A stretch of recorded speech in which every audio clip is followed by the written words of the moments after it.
Welcome, everybody. It's my great pleasure to welcome members of the Commission and the Commission staff to the University of Pennsylvania. This is the second meeting we've had here. This is the first meeting, however, we've had in the Smilo Center, because when this commission began several years ago, the Smilo Center didn't exist. And it now not only exists, but it is fully occupied. And it is occupied with work that is obviously relevant to the subject of our commission. I am the president of the University of Pennsylvania, and I have the honor of also being the chair of the Presidential Commission for the Study of Bioethical Issues. And I would like to welcome everybody here, including our wonderful presenters. And I do so on behalf of myself and my distinguished vice chair of the commission, Jim Wagner. There is something, before we begin, I want to note the presence of our designated federal official, Bioethics Commission Executive Director, Lisa Lee. Lisa, would you stand up so everyone can see you? Lisa actually makes this, my recognizing Lisa, to be precise, makes this meeting official. So we are now official.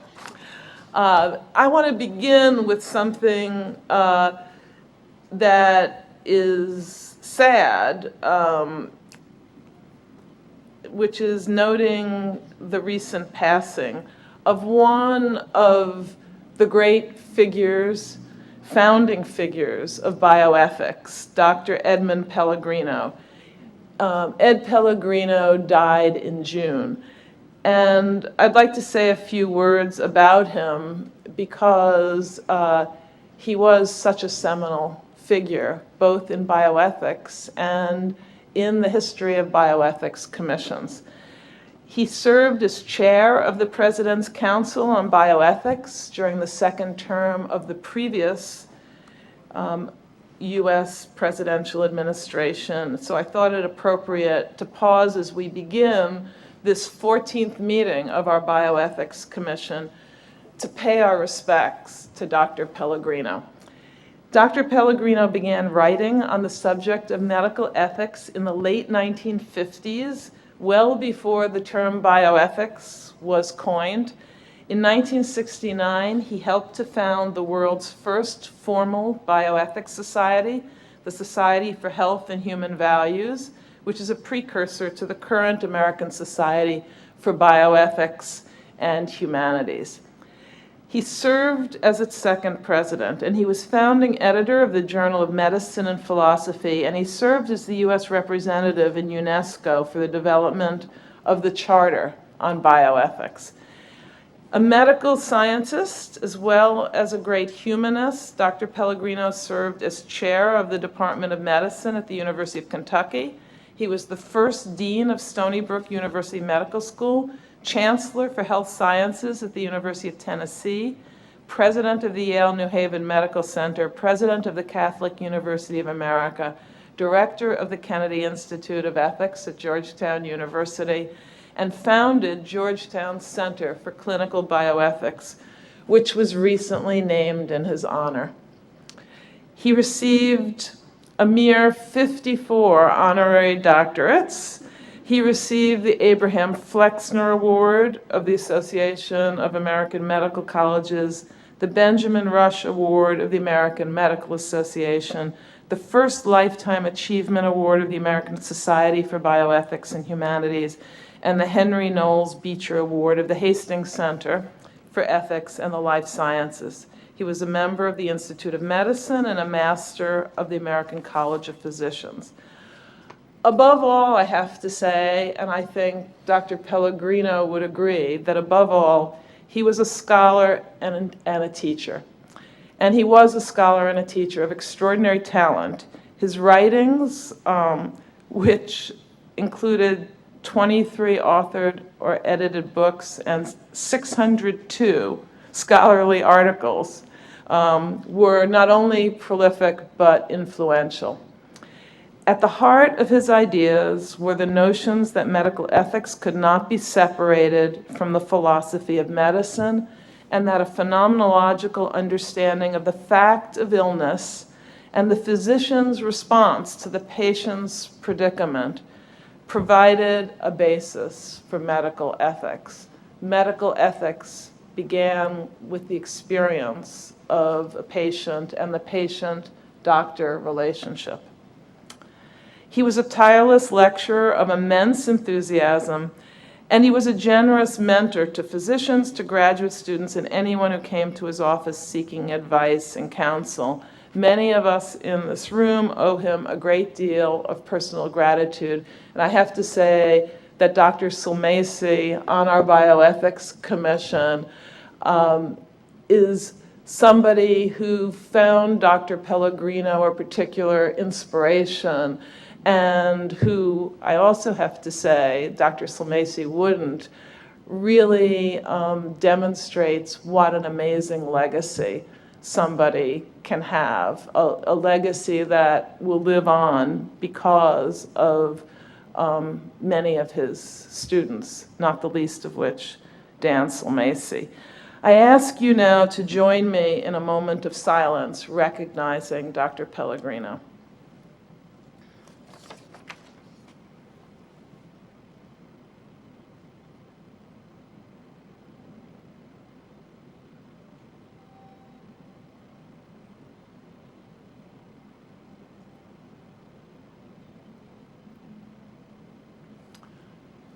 Thank you, Ed. We remember you, we honor you, we express our gratitude for all you did to begin this field of bioethics. And we hope that our deliberations as a commission do justice to your memory. So thank you to everyone for sharing that with us. And I would now like to ask the current members of the Bioethics Commission to briefly introduce themselves. I will just introduce somebody who is on our commission, a member who's calling in by phone today, and so can hear all our deliberations and speak up, and that is John Aris. John is a professor of philosophy at the University of Virginia, and he directs the program in bioethics there. And if we could start with Anita, would you begin and introduce yourself? Thank you. I'm Anita Allen, and I'm a professor of law here at Penn, but recently became the vice provost for faculty. I'm Stephen Hauser. I'm a neurologist and chair of the department at the University of California, San Francisco. I'm Nita Farahani. I'm a professor of law and philosophy and genome sciences and policy at Duke University. I'm Christine Grady. I'm the chief of the Department of Bioethics at the NIH Clinical Center.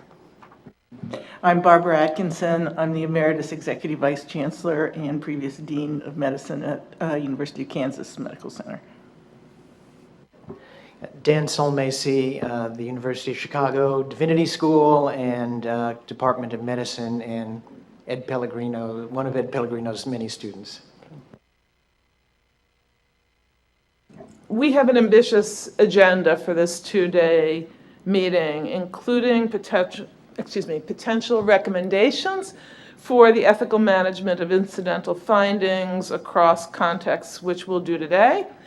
And tomorrow, kicking off our deliberations regarding neuroscience and related ethical issues as part of President Obama's BRAIN initiative.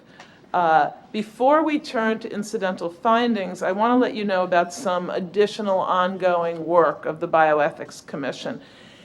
One of our primary goals in these deliberations and in our reports is to generate and promote practices of pedagogy in the ethical conduct of research, innovation, healthcare delivery. And our staff, in consultation with commission members, has used the Bioethics Commission reports to develop bioethical pedagogy and materials for both traditional and non-traditional educational settings. Last year, we published a study guide to what was entitled Ethically Impossible STD Research in Guatemala from 1946 to 1948.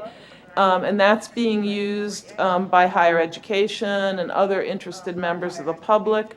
And I'm pleased to announce that additional materials will soon be available for download on our website, bioethics.gov. These new materials are topic-based educational modules, and they integrate content across Bioethics Commission's many reports.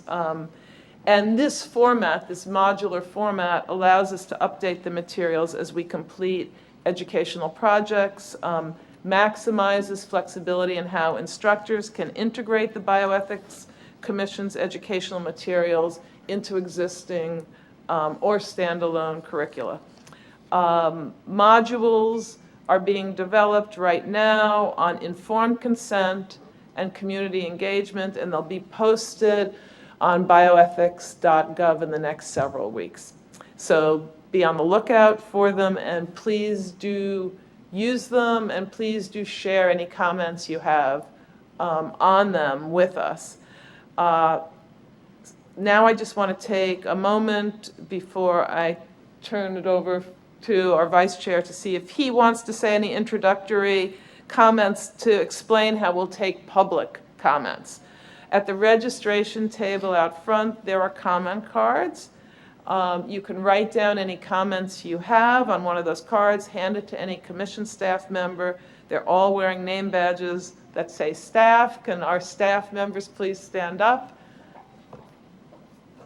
So there they are. You can get a card from anyone and just pass cards to a staff member. They will pass it up to Jim or me.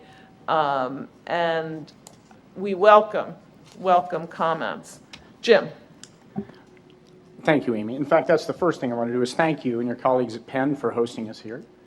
Welcome to all in the audience. Welcome to the commissioners. And although Amy has already in the green room thanked you and our staff, I'd like for the record to thank you, especially for your work in the small groups, looking at the contexts, the several contexts of incidental findings. Thank you, Lisa, to you and your staff also, not just for this meeting, but for all of that work in between the meetings.